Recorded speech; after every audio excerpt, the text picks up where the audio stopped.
నమస్తే.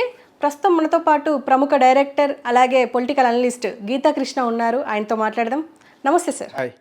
సార్ ఇప్పుడు అట్లనే ఇన్ని రోజులు అంటే ఇప్పుడు లాస్ట్ ఎంపీ ఎలక్షన్‌లో గానీ, శాసనసభ ఎన్నికల్లో గానీ అసలు టీడీపీ తెలంగాణలో ప్రత్యక్షంగా పోటీ చేయలేదు. హ్మ్. కానీ ఇప్పుడు నెక్స్ట్ వచ్చే ఎలక్షన్ ప్రతి ఎలక్షన్‌లో టీడీపీ ఉంటుంది అని జెప్పేసి నిన్న జరిగిన హ్మ్. మీటింగ్‌లో చంద్రబాబు నాయుడు మాట్లాడారు అని జెప్పేసి వార్తలొస్తున్నాయి. హ్మ్. ఇంకా అధ్యక్షుడిని అంటే తెలంగాణకి టీడీపీ అధ్యక్షుడిని నియమించే పనిలో పడ్డారు అధినేత అని జెప్పేసి కూడా వార్తలొస్తున్నాయి. హ్మ్. ఎంతవరకు మళ్ళీ మళ్ళీ పుంజుకుంటదంటారు సార్? యాక్చువల్‌గా ఇప్పుడు ఎగ్జిట్ పోల్స్ రాబోతున్నాయి కాబట్టి, దాని సర్వేలో చెప్తున్నప్పుడు పోయిన ఎలక్షన్ గురించి, దానికి ముందు ఎలక్షన్ నుంచి ఎలా డ్రాప్ అవుట్ అయింది కాంగ్రెస్, ఎలాగ మళ్ళా ఇది అయిందనేది స్టేట్ వైస్ చెప్తారు. ఇంకొక 10 డేస్‌లో ఇవన్నీ వచ్చేస్తాయి. సో, అంత మార్పొచ్చినప్పుడు పడిపోయిన కాంగ్రెస్ మళ్ళా లెగిసిందిప్పుడు. ఆల్మోస్ట్ 50% లెవెల్‌కి వెళ్ళిపోయి వీళ్ళకి ఇండీ బ్లాక్ పేరుతోటి వాళ్ళు ఆల్మోస్ట్ 200, 250 వరకు వెళ్ళే అవకాశం ఉండొచ్చు. తెలుస్తుంది ఇంకో ఎగ్జిట్ పోల్స్ కూడా పూర్తిగా నమ్మేస్తాం. మనకంటే కొంచెం ఎక్కువ మందితో పెట్టి మాట్లాడి వచ్చినోళ్ళు అంతే. ఎగ్జిట్ పోల్స్ కరెక్ట్ అయితే లగడపాటి రాజగోపాల్ అది హీరో కదా! అంచేత అవేం పూర్తిగా నమ్మనవసరం లేదు. కాకపోతే ఇక్కడేంటంటే తెలంగాణ నువ్వు అడిగిన ప్రశ్నకి కరెక్ట్ సమాధానం ఏంటంటే తెలుగుదేశం మరి ఒకప్పుడు లీడింగ్ కదా! ఎప్పుడు జాయింట్ స్టేట్‌గా ఉన్నప్పుడు. ఇప్పుడు జాయింట్ స్టేట్‌గా వద్దు మాకు విడదీయమన్నప్పుడు ఎవరు విలన్ అక్కడ? ఆంధ్ర వాళ్ళ పార్టీ అని తెలుగుదేశం విలన్స్. యాంటాగనిస్టులు అంటారు దాన్ని. ప్రొటాగనిస్ట్ ఎవరు? కేసీఆర్. ఆ రిఫ్ట్ పట్టుకొచ్చి విడదీశాడు. ఆ విడదీసినప్పుడు స్టేట్ ఇచ్చింది ఎవరు? కాంగ్రెస్. వాళ్ళకి మోసం చేసింది కేసీఆర్. ఒక దళితుడిని చీఫ్ మినిస్టర్ చేస్తా అన్నది మోసం చేసింది కేసీఆర్. తర్వాత ఫ్యామిలీ అంతా 10 సంవత్సరాలు రూల్ చేసి ప్రాపర్టీస్, ప్రాపర్టీస్, ప్రాపర్టీస్ తండ్రి, మేనల్లుడు, కొడుకు, కూతురు అందరూ కలిసి చాలా లూట్ చేసేశారు. ఎవరు చేయలేదంటే చాలామంది చేశారు. చంద్రబాబు నాయుడు చేశాడు. వైఎస్ రాజశేఖర రెడ్డి చేశాడు. చేయనోళ్ళు ఎవరు లేరిక్కడ. ఎవరెక్కువ చేశారనేది మాట్లాడుకోవాలి తప్పితే, ఆ విధంగా కేసీఆర్ ఫ్యామిలీ చాలా బ్యాడ్ అయిపోయింది. ప్లస్ పార్టీ పేరుని మార్చేసి ఏకంగా నేషనల్ లెవెల్‌కి వెళ్ళిపోదామని అక్కడ ఒక పెద్ద బ్యూటిఫుల్ బిల్డింగ్ అయితే తీసుకొని జనపథ్‌లోను ఇయన్నీ చేశారు. పార్టీ పేరు ఎప్పుడైతే మార్చారో టీఆర్ఎస్ బలం పడిపోయింది. నేను ఆల్రెడీ చెప్పాను దీని గురించి. పార్టీ పేరు మార్చడం అనేది first it's a blunder.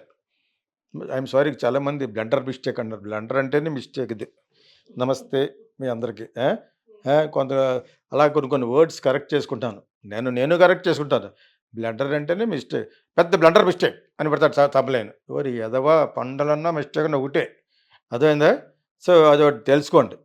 Blunder or mistake. Blunder mistake అనకండి బాబు నా వీడియోలకి. ఆ విధమైన ఆడియన్సే చూస్తారు. బ్లండర్ పెద్ద బ్లండర్ అది పెద్ద మిస్టేక్. హ్మ్. సో, సరిదిద్దుకోలేని మిస్టేక్ అనొచ్చు. సో, మళ్ళా రామాయణంలో పిడకల వేటలకి అదొకటి కరెక్షను ఛానల్స్‌కి. సో, ఇక్కడ తెలుగుదేశానికి పడిపోయిందనుకున్నది పూర్వవైపు రావచ్చు అని ఎందుకంటున్నాడంటే, రేవంత్ రెడ్డి తెలుగుదేశం నుంచి కాంగ్రెస్ అయ్యి, మళ్ళా కాంగ్రెస్ ఒక లెవెల్‌కి నిలబెట్టాడు. ఇక్కడ తెలంగాణలో. ఈ దెబ్బతో ఇప్పుడు ఎగ్జిట్ పోల్స్ కూడా జీరో చెప్తుంది. రాబోయే ఎగ్జిట్ పోల్స్ ఎవరికి? టీఆర్ఎస్‌కి. వాళ్ళ ఫ్యామిలీ అన్ని విధాలా బ్యాడ్ అయిపోయారు. టెలిఫోన్ ట్యాపింగ్ కానివ్వండి, అదని ఇదని మొత్తం ఆ కాళేశ్వరం అంటే ఆ ప్రాజెక్ట్, ఈ ప్రాజెక్ట్ ఒక చోట కాదు అన్ని చోట్ల బ్యాడ్ అయిపోయింది. దానికి ఇంగ్లీష్‌లో సామెత ఉంటది. The higher you fly the harder you fall. ఎదుగుట విరుగుట కొరకే అని. అది గర్వం ఇచ్చేసింది. ఫ్యామిలీ అందరూ గర్వం వచ్చేసింది. మొత్తానికి వాళ్ళు దెబ్బ అయిపోయారు. ఈ టైంలో ఇది కరెక్ట్ టైం. పాలిటిక్స్ ఎట్టి టైం. సినిమాల్లో కామెడీ టైమింగ్ ఎలాగంటారో పాలిటిక్స్ కూడా టైమింగ్ అనమాట. ఈ టైమింగ్‌లో ఇప్పుడు అక్కడ బీజేపీ ఓడిపోయి ఆంధ్రాలో టీడీపీ కూటమి గెలిచిందనుకో, అప్పుడు హవా ఇక్కడ కూడా సాగుద్ది. చాలామంది ఉన్నారు ఆంధ్ర. ప్రాపర్టీస్ సగం 75% belongs to Andhra Pradesh people.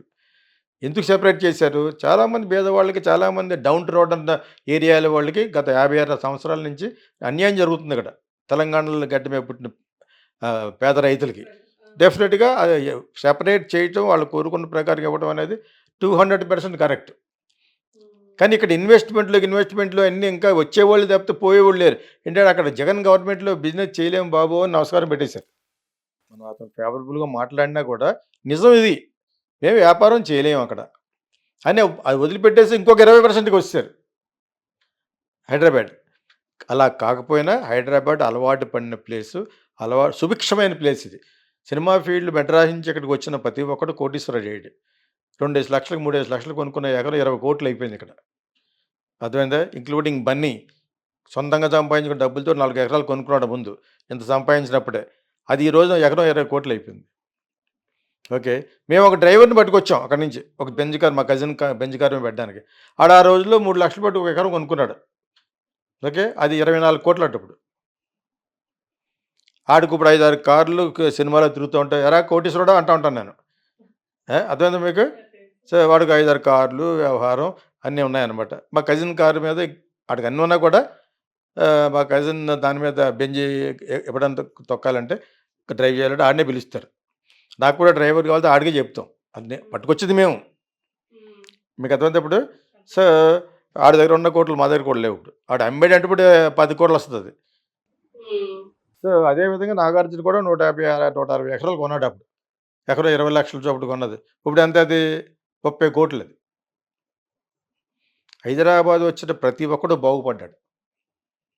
This land of opportunities కిందను, ల్యాండ్ ఆఫ్ డెవలప్మెంట్ కింద లెక్క. ప్రపంచంలో దుబాయ్ తర్వాత మంచి దీన్ని ఇప్పుడు కబలించేయాలని చూస్తుంది బీజేపీ. యూనియన్ టెరిటరీ ఇచ్చేద్దామని చెప్పేసి. అర్థమైందా? వాళ్ళు అన్ని విధాలా సౌత్ నుంచి డబ్బులు కావాలి, ఇక్కడ నిలబడిన సీఎంలు డబ్బులు పంపిస్తారు వాళ్ళకి కాంగ్రెస్ కాట్లకని. వైఎస్ రాజశేఖర రెడ్డి పంపించేవాడు, ఇతను పంపించాడు మొన్న. ఎవరు? రేవంత్ రెడ్డి. డబ్బులు ఇచ్చే స్టేట్లు ఇయ్యే. ఈ డబ్బులు ఖర్చు పెడతారు అక్కడ పార్టీకి. అర్థమైందా మీకు ఇప్పుడు? సో ఈ సుభిక్షమైన స్టేట్లు ఎక్కడ మన దక్షిణ భారతదేశంలో వాళ్ళంతా మన దగ్గర దబ్బుతూ ఉంటారు. గుజరాత్ అంతా మెయిటోను వాళ్ళందరూ వాళ్ళే డెవలప్ అవుతారు. కానీ ఈ పిఎంలు వాళ్ళందరూ అక్కడి నుంచి వచ్చారు కాబట్టి మన మిగతా సదరన్ రాష్ట్రాలకి ఏం చేయరు. ఈ టైంలో అక్కడ మోడీ గారు కానీ కుదుళ్ళు కదిలిపోయి ఓడిపోయి ఇండి బ్లాక్ ఉంది కదా, రాహుల్ గాంధీ వచ్చేస్తే ఆల్రెడీ అలవాటు పడిన ఇక్కడి నుంచి అక్కడ జంప్ చేస్తూ ఉంటాడు మనోడు. రేవంత్ రెడ్డి ద్వారా కాంగ్రెస్లో కలిసిపోతాడు మనోడు. ఎవరు? టీడీపీ. ఓకే. కలిసిన రోజు ఏమవుతాడు? ఇక్కడ స్ట్రాంగ్ అయిపోతాడు. తెలంగాణలో కాంగ్రెస్ ఉంటుంది. కాంగ్రెస్ తోటి కలిసి అక్కడ జనసేనతో కలిసి అక్కడ అవకాశవాదంగా బీజేపీతో ఎలా కలిసారో ఇక్కడైతే మళ్ళీ పార్టీ పుంజుకుంటుంది. పుంజుకొని ఒక 50 సీట్లు వచ్చి చాలదా? స్లోగా మళ్ళీ వస్తారు. అందరూ తెలంగాణ వాళ్ళు ఉంటారు అక్కడ. పార్టీ తెలుగుదేశం. మీకు అర్థమైందా? తెలంగాణ అని చెప్పేసి ఆంధ్ర వాళ్ళు పెట్టరు కదా క్యాండిడేట్లు. పెట్టుకుంటే ఎవడో ఒప్పుకోడు ఇక్కడ. తెలంగాణలో ఉన్న రాజకీయవేత్తలే ఉంటారు. వాళ్ళేం తక్కువ లేదు కదా. ఒకప్పుడు తెలుగుదేశం ఇక్కడి నుంచి పుట్టిందే కదా. అందులో ఒక మెంబర్ అతను కేసీఆర్. సెపరేట్గా ఏం పుట్టలేదు. ఒకవేళ నిజంగా స్టేట్ సెపరేట్ అయితే ఒక దళితుడిని చీఫ్ మినిస్టర్ చేస్తారన్న సంగతి కూడా విస్మరించాడు. బై ఆల్ మీన్స్ ఆ కుటుంబం పైకి లెగదు. సంపాదించుకున్నది అలాగే సంపాదించుకుంటారు, అలాగ ఉంటుంది తప్పితే అవి కాపాడుకోవడం తప్పితే ఇంకా ఆ పార్టీ ఫినిష్. టీఆర్ఎస్ని తుడిచేస్తారు పట్టుకుని. నేను తెలుగుదేశాన్ని ఎలా తుడిచేసాను అన్నాడు, అది నీకు జరుగుద్ది. ఇప్పుడు నువ్వు ఒక్కొక్కరి మీద అలా చూపించేటప్పుడు నీకు 3 ఏళ్ళు చూపిస్తూ ఉంటాయి. అది జరిగింది కేసీఆర్కి. మళ్ళా చంద్రబాబు నాయుడుకి ఇక్కడ ఉంటుంది కేసీఆర్ అంటేనే. ఇతనికి ఒక మినిస్టర్ అడిగినప్పుడు మినిస్టర్ ఇస్తే సెపరేట్ స్టేటే లేదు. మినిస్టర్ అడిగాడు అప్పుడు. ఎన్టీ రామారావు కూడా తిరుగుతూ ఎన్టీ రామారావు గారి పేరే పెట్టేస్తున్నాడు కోర్టుకి. నేను ఇటువంటిది ఎక్కడ చూడలేదు నేను. ఇంతవంటి ఫేవరిజంలో ఎవడన్నా పొలిటీషియన్ చచ్చిపోతే, ఎంజీఆర్ చచ్చిపోతే ఇంకొక 20 మంది చచ్చిపోవడం, వైఎస్ఆర్ చచ్చిపోతే ఇంకో 100 మంది ఆత్మహత్య చేసుకోవడం, ఇంత దరిద్రమైన కంట్రీ నేను ఎక్కడ చూడలేదు నేను. అభిమానానికి ఒక అర్థం ఉండక్కర్లేదు. నువ్వు ప్రాణం తీసుకుని ఏం నిరూపిస్తావు? మహాత్మా గాంధీ వాళ్ళు, స్వామి వివేకానంద వాళ్ళు పొద్దున్న లేస్తే సాయంకాలం వరకు ఫ్రాడ్యులెంట్ పీపుల్ వాళ్ళు అంతాను. అర్థమైంది మీకు? అటువంటి వాళ్ళ కోసం నువ్వు త్యాగం చేసేసి చచ్చిపోతున్నావు అంటే ఇంక మీరే వెర్రి పుష్పాలు. ఓటర్లు వెర్రి పుష్పాలు. నేను ఇంకోసారి చెప్తున్నాను నేను. అభిమానానికి ఒక అర్థం ఉండక్కర్లేదు. సో ఇది పక్కన పెడితే ఇది రైట్ టైము. చంద్రబాబు నాయుడు వయసు అయిపోయిందంటే వయసున్న 65 ఏళ్ళ వయసు కంటే స్ట్రాంగ్ పర్సన్ అతను. 2 గంటలు కమలాసం ఒకసారి చెప్పాడు. మరి అతనికి ఎవరు చెప్పారు? 2 o'clock లేచి యోగా స్టార్ట్ చేస్తాడు. ఇంతే తింటాడు, ఇంకా తక్కువ తింటాడు. ఆయన తిరిగిన తిరుగుడికి ఆ ఏజ్లో ఎవడనేది చచ్చిపోవాలి. మొన్న తిరిగి సంచేత అది పక్కన పెట్టండి. చాలామంది ఎక్స్పెక్ట్ చేసుకున్నారు వయసు అయిపోయింది కదా, ఏం కాదు, అతను ఇంకా స్ట్రాంగ్ పర్సనే, వాళ్ళ అబ్బాయి కంటే స్ట్రాంగ్. సో మళ్ళా ఇక్కడికి వచ్చి మళ్ళీ ఎస్టాబ్లిష్ అవుతుంది టీడీపీ అని దాంట్లో అతిశయోక్తి లేదు. చాలా నిజం ఉంది. Because Revanth Reddy is none other than Telugu Desam and Chandrababu Naidu is Congress minister. Congress మినిస్టర్ని అల్లుడుగా చేసుకున్నాడు ఎన్టీ రామారావు. అర్థమైందా మీకు ఇప్పుడు? Is a Congress man. ఎవరు ఇచ్చారు సీట్ అతనికి? ఇందిరాగాంధీ ఇచ్చింది. అందరూ నన్ను జైలుకి వెళ్ళిపోతున్నప్పుడు మర్చిపోయారు. ఈయన తిరుపతిలో ఉండి ఇందిరాగాంధీ కోసం ఫర్గా స్ట్రైక్ చేశాడు. ఈ ఫోటోలు అక్కడికి వెళ్ళినాయి అక్కడికి. ఈవింటి అందరూ వదిలేశారు ఇందిరాగాంధీని. అది రెడ్ లైన్లో నోట్ చేసుకుంది అప్పుడు. This is the history. Okay, who is this fellow అని. సో ఇమీడియట్గా నెక్స్ట్ మళ్ళీ ఎలక్షన్లకి సీట్ ఇచ్చి గెలిచిన వెంటనే మినిస్టర్ ఇచ్చారు. సో అటువంటి వాడు మన ఆ టైంలో మనోడు పార్టీ పెడుతున్నాడు. మనోడు అంటే ఎవరు? ఎన్టీ రామారావు గారు. అప్పుడు ఇతను అల్లుడు చేసుకున్నాడు. అర్థమైంది మీకు? సో అసలు వీళ్ళ రూట్స్ అంతా కాంగ్రెసే. ఎవరు కాంగ్రెస్ కాదు, ఇట్స్ నేషనల్ పార్టీ. అంచేత వీళ్ళ మళ్ళీ కాంగ్రెస్ తోటి అలయన్స్ పెట్టుకుని దాన్ని మొత్తం తుడిచిపెట్టేస్తారు. ఈ ఎలక్షన్ తోటి అవుట్. ఈ ఎలక్షన్ తోటి TRS which is called again now BRS, it's going to be washed out. దానికి powerful Revanth Reddy with the help of మళ్ళా madam Sonia Gandhi and Rahul Gandhi. So వాళ్ళందరితోటి కలిసి ఇక్కడ వస్తాడు, మళ్ళీ సాధించవచ్చు. బికాజ్ ఇక్కడి నుంచి వెళ్ళిందే కదా, ఇక్కడి నుంచి వెళ్ళిందే పార్టీ. కానీ ఆ మూమెంట్ వచ్చేసింది లాస్ట్లో. ఎందుకంటే కేసీఆర్కి ఆ మూమెంట్ వచ్చేసింది. హాస్పిటల్లో ఉండటం, ఆస్కార్ అవార్డు నటించాడు కదా, గడ్డం పెరిగిపోవడం చేయడం, ఇవన్నీ బాగా తెలుసు అతనికి. సినిమా ఫీల్డ్ వాళ్ళతో ఎన్టీ రామారావుతో పెరుగుంటాం ఆ మాత్రం తెలీదా? కేసీఆర్కి అన్నీ తెలుసు. ఆ విధంగా మొత్తానికి పార్టీని పట్టుకొచ్చి అసలు టీడీపీని లేకుండా చేసేసింది. ఇప్పుడు జగన్ కాంగ్రెస్ని లేకుండా ఎలా చేసాడో ఎవరో మన ఆంధ్రాలో, ఇక్కడ అలా చేశాడు. KCR has made Telugu Desam to get out of place.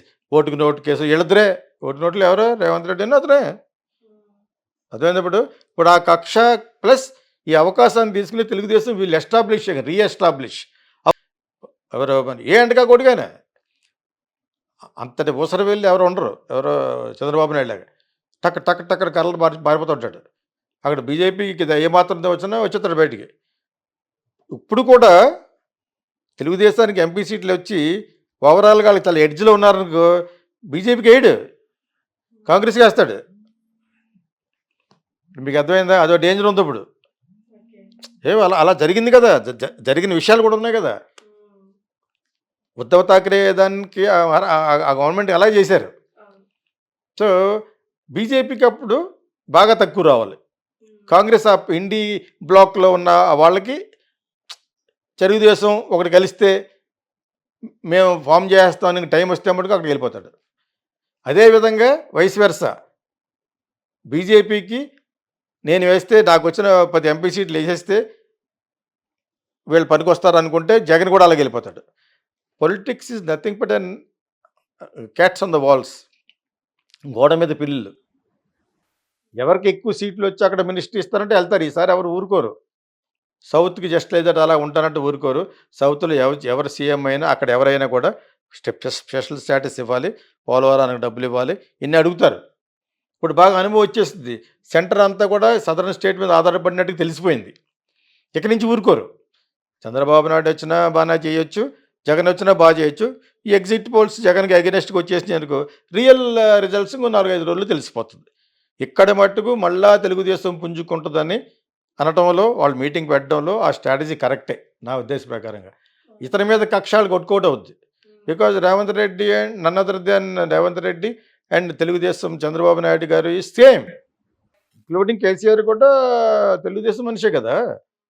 అతనికి అవకాశం వచ్చింది సెపరేట్ స్టేట్ అనే కాన్సెప్ట్ తోటి గెలిచాడు. మరి దాని తర్వాత నువ్వు అన్నీ ఫాలో అవ్వలేదే. నువ్వు ఒకసారి నమ్మారు, రెండోసారి నమ్మలేదు.